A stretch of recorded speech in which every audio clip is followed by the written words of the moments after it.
জামালপুরের বকশীগঞ্জ উপজেলার সদর ইউনিয়নের নঈম মিয়ার হাটে দীর্ঘদিন ধরে বিক্রি হয়ে আসছে মহিষের দুধ দিয়ে তৈরি সুস্বাদু দই। কয়েক পুরুষ ধরে কৃষকেরা দুধ বিক্রির চাইতে দই বিক্রিতে বেশি লাভজনক হওয়ায় এ ব্যবসার সঙ্গে জড়িয়ে আছেন। সম্পূর্ণ প্রাকৃতিক উপায়ে কোনো রাসায়নিক দ্রব্য ছাড়াই তৈরি এই দই স্থানীয়দের কাছে যেমন জনপ্রিয়, তেমনি এখন ছড়িয়ে পড়েছে দেশের বিভিন্ন প্রান্তে। আমার দাদাই বেচছে, আমার দাদা মোষ পালছে, আগে হাল বয়েছে, জাল বয়েছে, দুধ দোয়াইয়ে আমরা নিজে দোয়াইয়ে দুধ পাইতিয়ে আমার দাদার থেকে আমার বাহার বেচছে। আমার বাহার কালার চলে গেল, এখন আমি বেছেছি, এই যে 20-30 বছর আমি বেছেছি।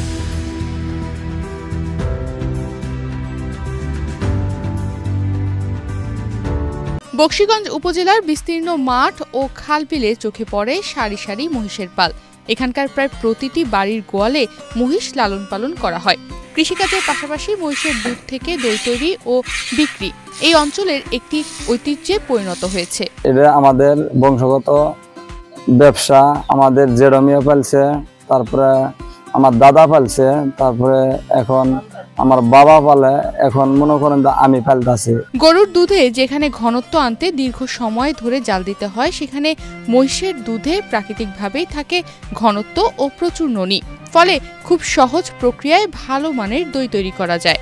এর মধ্যে কোনো আমরা মেডিসিনের দিনে কোনো ফার্মানিং ছাড়াই আল্লাহর রহমতে আমাদের দইটা মাটির হাড়ির মধ্যে আমরা যখন সুন্দরভাবে পাতি শেখার পরে আল্লাহর রহমতে অনেক সুন্দর দই হয়ে যায়। আমাদের এই নঈম মিয়া বাজার যে মহিষের দইটা, এটার মধ্যে কোনো ভেজাল নাই, একবারে খাঁটি।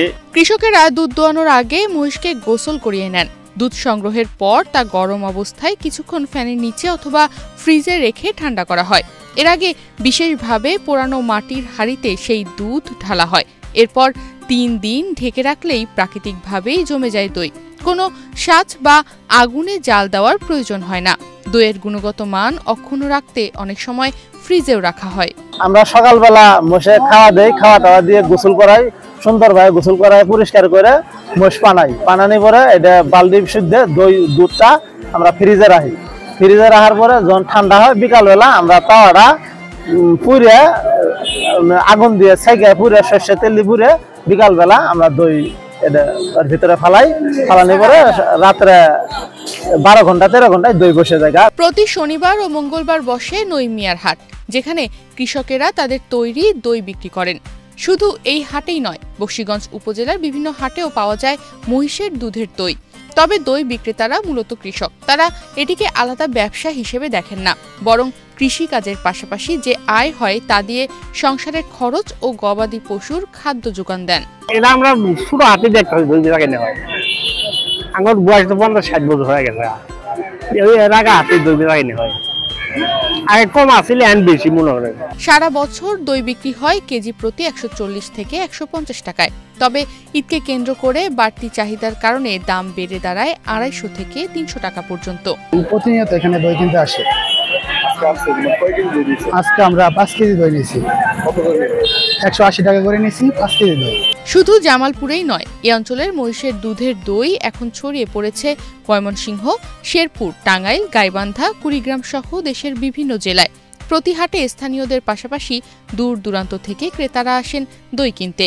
অনেকে দই খেয়ে এই সন্তুষ্টির ঢেকুর তোলেন, আবার সঙ্গে করে বাড়িতেও নিয়ে যান।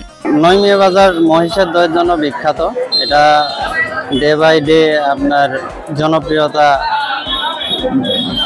নিজ থানা থেকে অনেক দূর পর্যন্ত চলে যাচ্ছে।